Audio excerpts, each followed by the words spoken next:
Assalamualaikum warahmatullahi wabarakatuh. Adik-adik dimanapun kalian berada, semoga tetap semangat dan sehat selalu.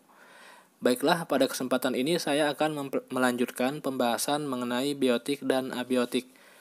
Untuk video yang pertama kita membahas mengenai biotik, maka di video kali ini kita akan membahas abiotik. Jadi untuk materi tentang biotik jelas ya. Intinya, semua yang bersifat hidup merupakan biotik dan dikatakan hidup apabila ada 7 ciri-ciri utama yang harus ada pada objek tersebut. Misalnya seperti bergerak, bernafas, berkembang biak, dan lain sebagainya. Oke, di awal pembahasan ini kita akan bahas mengenai pengertian abiotik. Apa itu abiotik? Abiotik merupakan komponen lingkungan yang terdiri atas makhluk tak hidup yang ada di permukaan bumi. Jadi segala sesuatu yang tidak bernyawa seperti tanah, udara, cahaya merupakan termasuk ke dalam komponen abiotik. Kemudian untuk ciri-ciri abiotik itu apa? Jadi intinya ciri-ciri abiotik itu bertentangan dengan ciri-ciri biotik seperti tidak bergerak, tidak bernafas, tidak bereproduksi, dan lain sebagainya. Sampai di sini jelas ya. Oke, sekarang kita masuk kepada faktor-faktor abiotik. Apa itu faktor abiotik? Faktor abiotik adalah faktor yang berasal dari alam semesta yang tidak hidup, misalnya tanah, udara, air, dan lain-lain. Fungsi-fungsi komponen abiotik dalam pemenuhan kebutuhan manusia dan yang dapat mempengaruhi ekosistem, misalnya seperti tanah.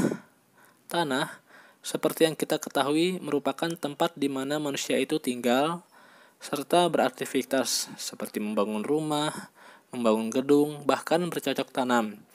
Tanah juga ditempati oleh komponen biotik seperti tumbuhan dan hewan. Kemudian ada sinar atau cahaya matahari. Sinar matahari mempengaruhi sistem secara global karena sinar matahari menentukan suhu. Sinar matahari juga merupakan unsur vital yang dibutuhkan oleh tumbuhan sebagai produsen untuk berfotosintesis. Jadi bisa dibayangkan ya, kalau seandainya sinar atau cahaya matahari itu tidak ada, maka tumbuhan tidak akan bisa melakukan proses fotosintesis. Jika tumbuhan tidak bisa melakukan fotosintesis, maka manusia akan kekurangan sumber makanan seperti sayur mayur dan buah-buahan. Kemudian ada air. Sekitar 80-90% tubuh makhluk hidup tersusun atas air. Air dibutuhkan untuk kelangsungan hidup organisme. Jadi seperti pembahasan sebelumnya, biotik dan abiotik ini sangat erat hubungannya dan tidak bisa dipisahkan. Oke, yang terakhir ada gejala alam abiotik. Apa itu gejala alam abiotik?